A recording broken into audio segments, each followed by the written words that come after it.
I had been running on caffeine and sheer determination for the past 4 months. Late nights, early mornings, weekends spent in front of spreadsheets instead of out with friends. All for one project. An account so massive it could redefine my entire career. And finally, it was done. The client was thrilled. The presentation had been flawless and the contract was signed. But the best part? The reward. I sat at my desk, rereading the email for what must have been the 10th time. Evelyn, you went above and beyond. Consider these a personal thank you. Enjoy the game. Attached was the confirmation. 2 Super Bowl tickets, 40-yard line, front row experience. My heart pounded. I had never been to a Super Bowl before, and as a lifelong football fan, this was beyond a dream come true. My hands shook as I printed the email, double-checking the details. The client had sent the tickets directly to my boss, Robert Faulkner, the senior partner at my firm. It made sense. He handled the logistics for client gifts. I imagined the moment. He'd walk into my office, flash that rare smile of approval, and hand them over with a well-earned Evelyn. Except that moment never came.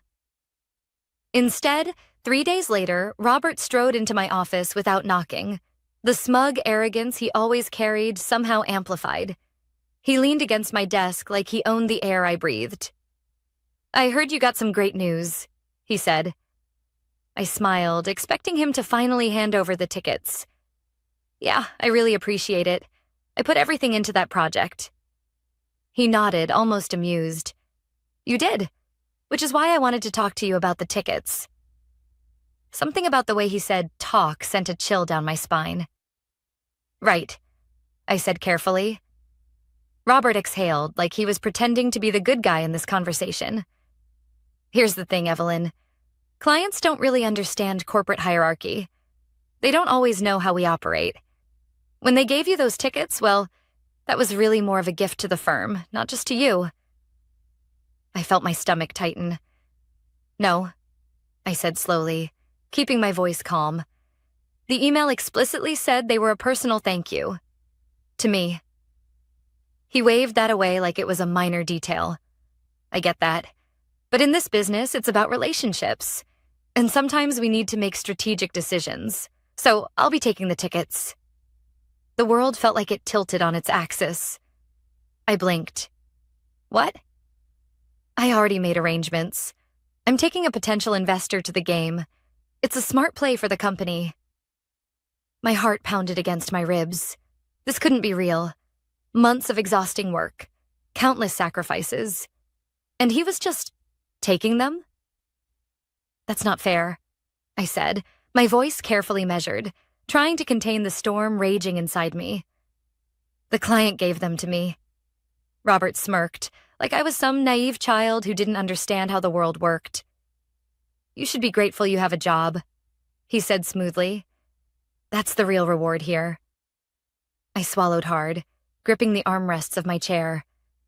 This wasn't just about football anymore. This was about principle, respect, a line that shouldn't be crossed. He patted my desk like I was some obedient pet. "I'm sure you understand. And hey, don't worry. You'll have plenty of other opportunities." I forced myself to breathe, to blink, to stay in control. Then I did something that surprised even me. I smiled. Not a real one. No, this was the kind of smile that had teeth hidden behind it. "Well," I said, voice perfectly smooth, "enjoy the game." He grinned, satisfied, and strolled out like he'd just done me a favor. He had no idea how much fun Monday would be. The moment Robert walked out of my office, my fake smile dropped. My hands clenched into fists beneath my desk, my nails digging into my palms. He really thought he could get away with this. I sat in silence for a moment, forcing my breathing to slow. I couldn't afford to react emotionally. No, if I wanted to get back at him, I had to be smart. And lucky for me, Robert had just handed me the perfect opportunity. I pulled up the original email from my client and read it again. My pulse quickened as I formed a plan. The key to taking Robert down wasn't confronting him directly. That would get me nowhere. No, the best way to do it was to let him destroy himself. I sent a quick text to my client. Hey, just wanted to say thanks again for thinking of me with those Super Bowl tickets. It turns out they were given to someone else at my firm. Hope to catch up soon. Less than a minute later, my phone buzzed. Are you kidding me? Who took them? I smirked. Oh, this was going to be good. I played dumb. Not sure, honestly. I just know I never got them. No big deal, though. No big deal? Those were meant for you. Let me handle this. Say nothing. Bingo. I leaned back in my chair, my heart still pounding, but for an entirely different reason now. This was no longer a battle between me and Robert. This was a battle between Robert and the client. And I already knew who would win. I spent the rest of the day subtly gathering intel. I knew Robert wouldn't be able to keep his ego in check. He'd have to brag to someone. Sure enough, around lunchtime, I overheard him in the break room. Yeah, 40-yard line seats. Gonna be insane. Taking a big fish with me, you know how it is. These kinds of deals are all about relationships. I stayed out of sight, biting back my laughter. The arrogance, the stupidity. By the time Friday rolled around, the office was buzzing. Robert was leaving early, boarding a flight that afternoon to the Super Bowl city. He walked around like a king, smug and untouchable. I caught his eye in the hallway. Big plans this weekend? I asked, keeping my voice light. He smirked. Oh, just making moves. Enjoy the game, I said, and I meant it, because by the time he landed, the trap would already be in place.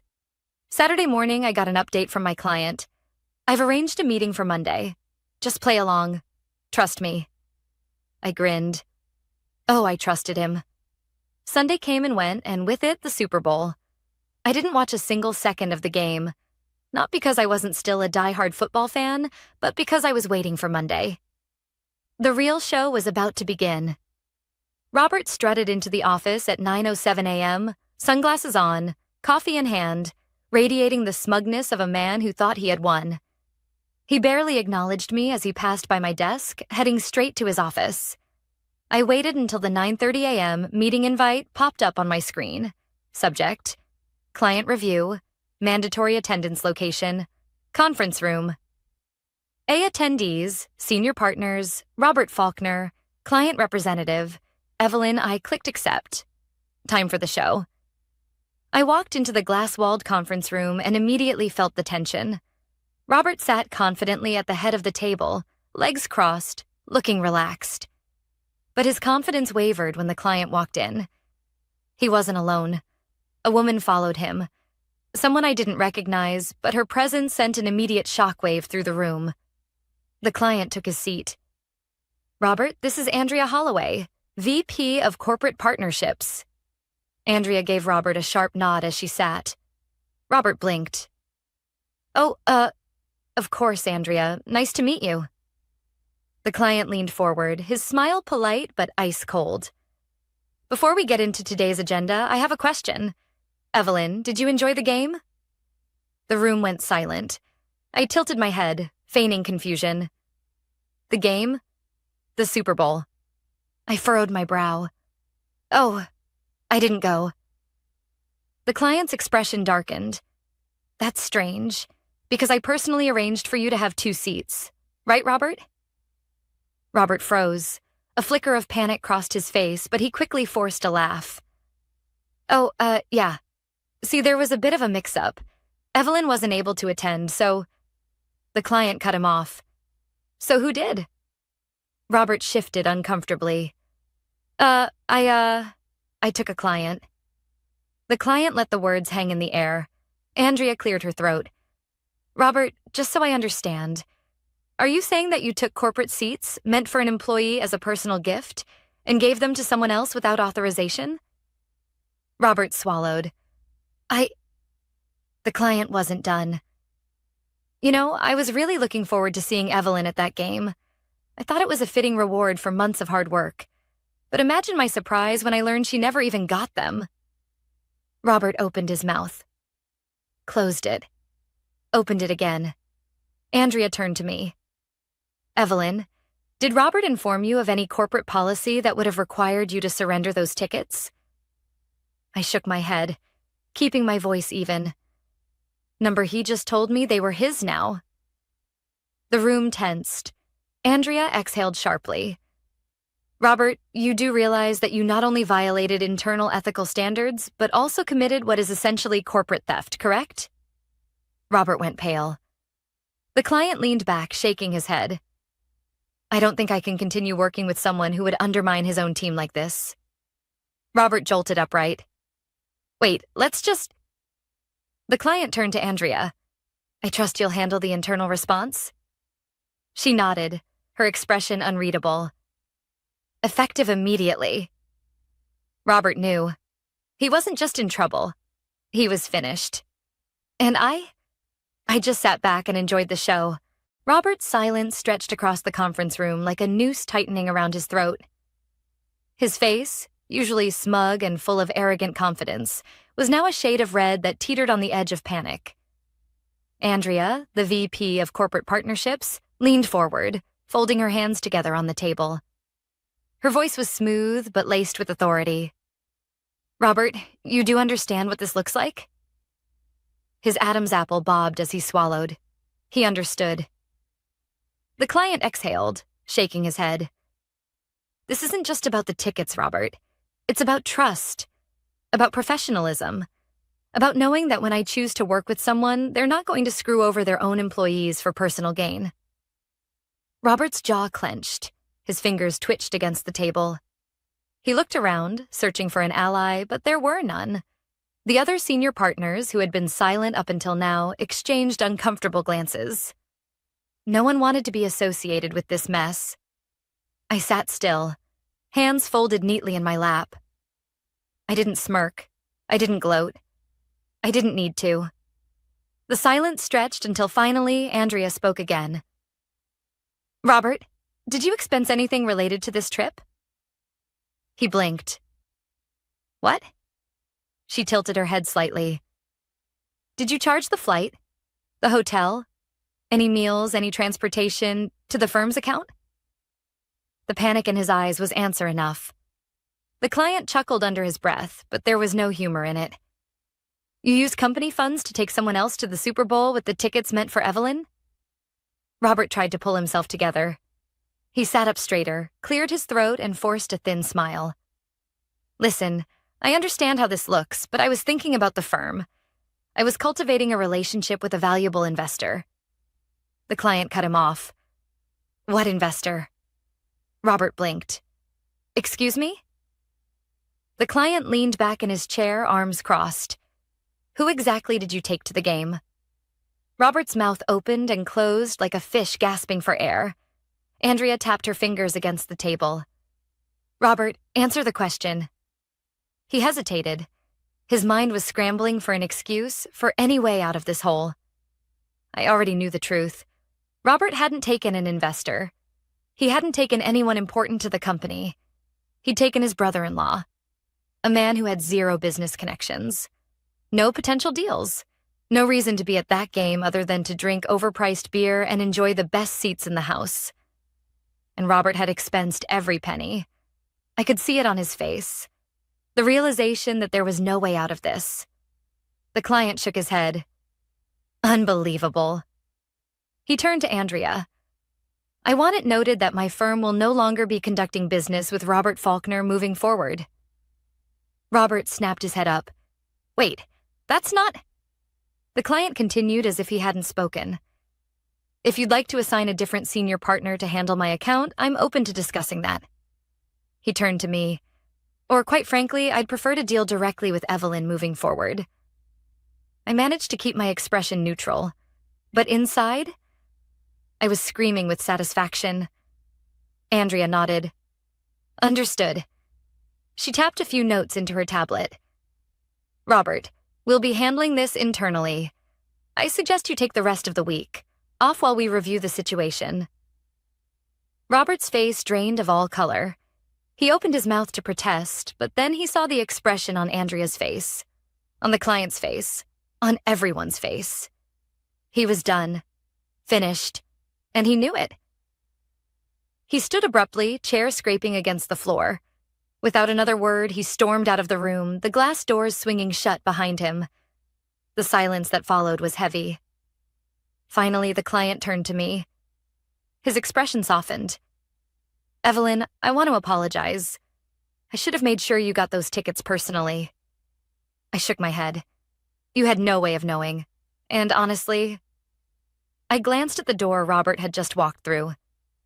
"This worked out better." He chuckled. "I like the way you think."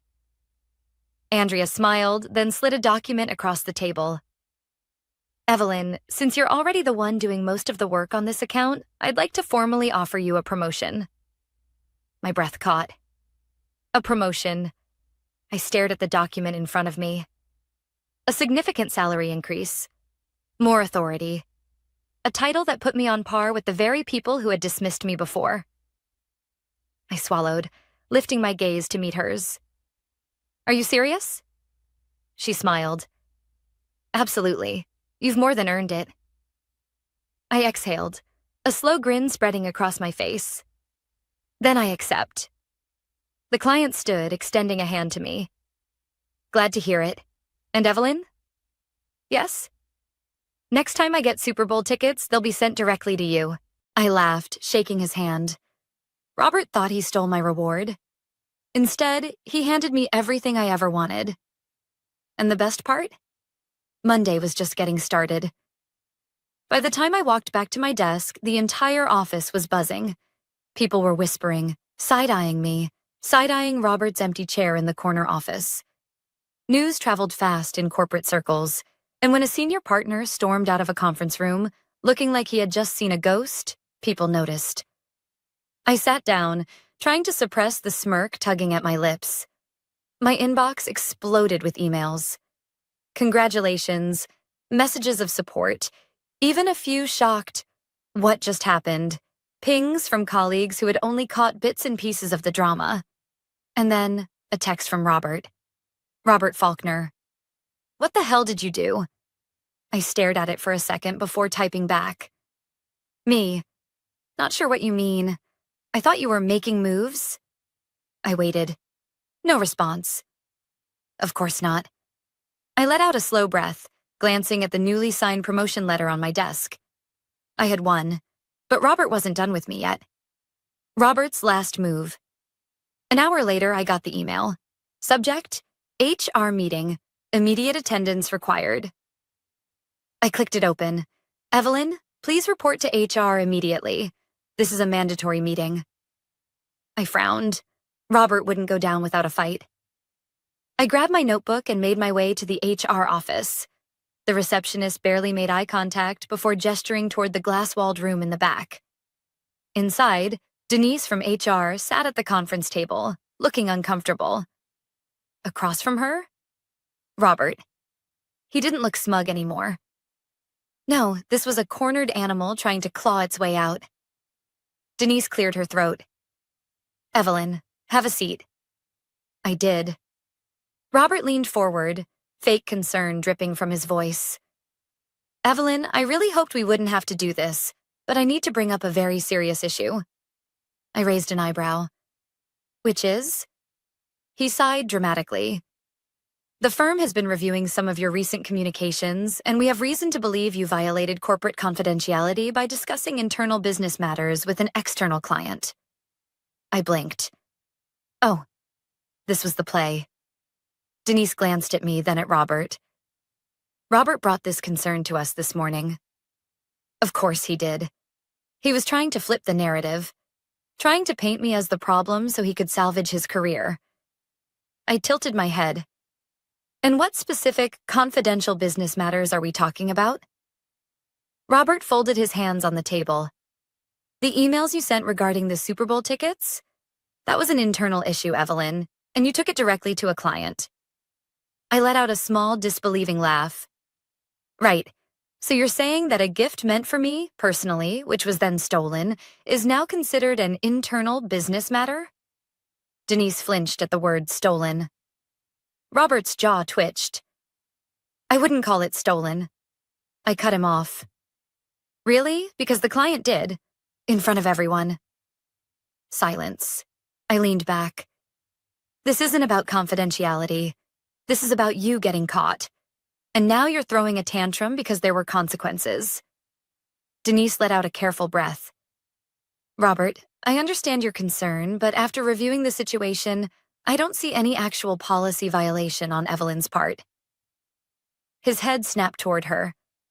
Excuse me? She glanced down at her notes.